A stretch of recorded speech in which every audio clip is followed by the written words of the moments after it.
Bonjour, c'est Tristan, bienvenue sur ce nouvel épisode de Quoi de neuf, les vidéos dans lesquelles on vous parle des dernières news sur Axonote.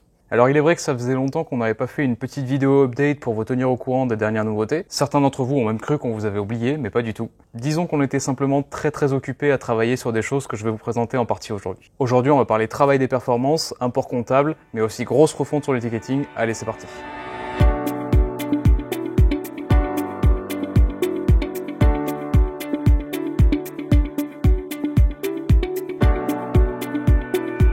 Ok, la première nouveauté, et on vous en parlait déjà dans l'épisode précédent qui était en novembre dernier, c'est l'amélioration des performances sur les tableaux. On a fait un gros travail de fond justement pour accélérer le chargement et les temps de chargement sur les différentes pages, et on a étendu ce travail sur les performances sur les différents tableaux qui n'étaient pas encore mis à jour. Désormais tous les tableaux sont mis à jour, et notamment pour toutes les personnes qui ont beaucoup de données, vous avez dû noter un gain de performance radical. Autre nouveauté, l'import du plan comptable. C'est une fonctionnalité qui nous avait été beaucoup demandée pour toutes les personnes qui commencent ou qui changent d'expert comptable. Avant, il fallait les saisir à la main dans le portail comptable. Désormais, si vous avez un plan comptable sur Excel en format CSV, vous pouvez l'importer très facilement comme vous le faites pour les contacts ou pour les produits.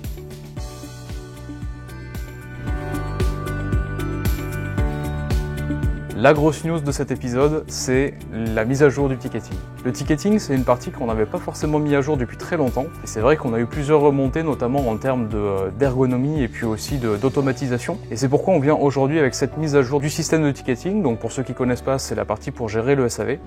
Le fil d'échange avec vos clients a été bien épuré.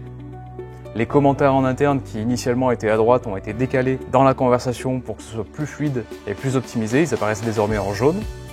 Petite nouveauté également, mais qui n'était pas forcément précisée, le fait de pouvoir copier-coller des images. Si jamais vous avez besoin, par exemple, de faire une capture d'écran à un client, rien ne vous empêche de faire un Windows Shift S et de faire un copier-coller, en fait, tout simplement dans la partie texte.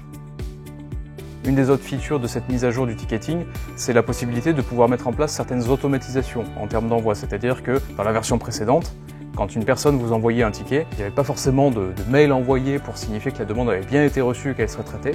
En l'occurrence, maintenant c'est le cas, vous pouvez paramétrer votre propre email et cet email sera envoyé automatiquement lorsqu'un ticket sera créé par le client. Deuxième automatisation, c'est aussi le fait de pouvoir demander la satisfaction client. La satisfaction pour le service client, c'est primordial. Et je vais employer une citation que notre CEO Nicolas adore, ce qui ne se mesure pas ne s'améliore pas. Et c'est exactement pareil pour la satisfaction client, c'est pourquoi on a intégré ce système de demande de satisfaction.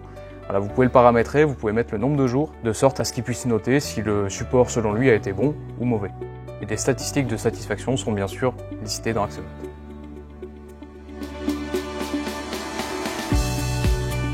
Autre petite amélioration, le fait de pouvoir afficher le stock dans les factures.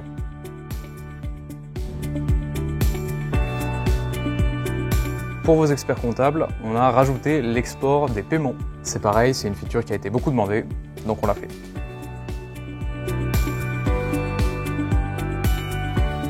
On continue dans les petites améliorations. Désormais, pour les indemnités kilométriques, on a rajouté une case pour les véhicules électriques.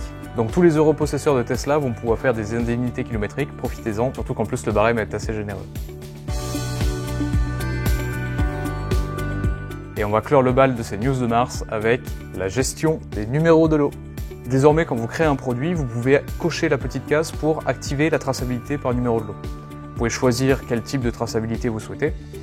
Et après avoir activé cette option, vous pourrez ensuite, dans le produit, déclarer des numéros de lot qui pourront être choisis et décrémentés à la facturation.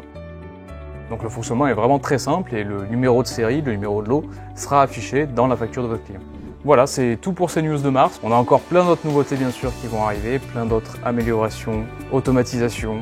Moi j'espère que toutes ces nouveautés vous plaisent. Si c'est le cas, laissez un pouce bleu sur la vidéo. Je vous invite également à vous abonner à notre chaîne pour accéder à plus de contenu comme celui-ci ou sur d'autres thématiques. On va avoir pas mal de vidéos qui vont sortir dans les mois prochains et ça risque d'être intéressant pour vous. Allez, d'ici là, moi je vous dis à la prochaine. Ciao.